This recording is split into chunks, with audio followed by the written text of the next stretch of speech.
His dad had not yet set foot west of Toledo, Ohio, when he wrote Shane in the mid-1940s. Jack Schaefer found the West in himself, and then found himself in the West, his son said, quoting a now-forgotten literary critic of old.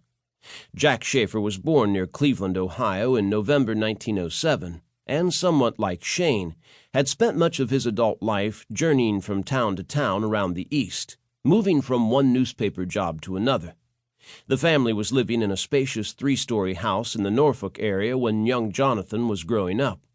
It was an environment of exploration, music, and literature, he recalled. His mother, Eugenia, a superb pianist, hosted a classical music soiree once a week. Jack Schaefer also hosted regular meetings at the house. He wanted to be a short story writer, John said of his father. He would hold monthly dinners for cultured city friends, and afterward he would read a chapter or two of his latest short story, always with a city setting. And they'd sit there and look at him and say, Jack, I don't know." Hardly discouraged, Jack Schaefer instead stayed late at his newspaper office and began knocking off a Western story about a stranger who comes to town, and there's a boy who thinks he's a god, John Schaefer said. Jack brought some of his new story to the culture group and read the work aloud, nervously anticipating another round of indifferent criticism. Instead, his peers said, "We know nothing about Westerns, but this is good. Keep it up." So he did, writing most of what we know now as Shane and submitting the tome to Argosy magazine.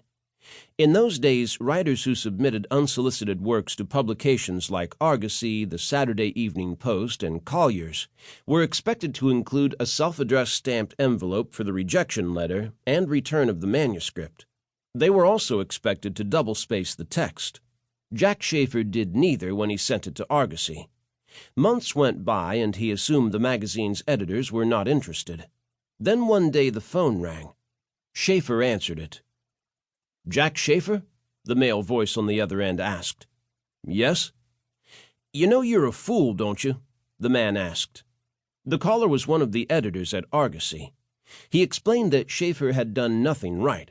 The editor took one look at the single-spaced text of the manuscript, noted that the author did not include a self-addressed stamped envelope, and proceeded to the nearest trash can to deposit the still unread copy. A phone call interrupted the planned rejection, and the editor somehow managed to deposit the unwanted script on a slush pile with other stories he planned to take home to read. He got home, discovered Schaefer's copy, and realizing there was no wastepaper can nearby to deposit it in, decided to give the first page a read. And then he read the second page, and then the third, and then. Argosy published the story in a 3-part serial, starting with its July 1946 issue, calling it Writer from Nowhere. The magazine cost $0.25 in those days. Schaefer didn't give up on the piece after it was published. He sensed that he could expand it to a novel. What was missing from that Argosy story was the stump scene, the male bonding part, said John, referring to the now famous sequence in which Shane and his new friend Joe Starrett worked together to uproot and destroy a massive stump, representing the challenges of the environment. Houghton Mifflin published the book, now titled Shane after its main character, in 1949. Schaefer still hadn't been west of Ohio and told reporters at the time that he didn't want to visit the West because it would muck up everything for him. But in 1955, he moved to Santa Fe, New Mexico, where he lived until his death early in 1991. Shane's literary roots may have reached back to the World War I era, when Schaefer, weaned on stories of the Old West that his father Carl Schaefer Sr. made up on the spot in the barn, wrote a story in elementary school called Dave 6, about a mythological gunman who wore a huge sombrero. Schaefer majored in Greek and Latin classical literature at Oberlin College in Ohio before attending Columbia University, though he left the latter college before graduating. Academia, he would later say, was a dull and stupid waste of time.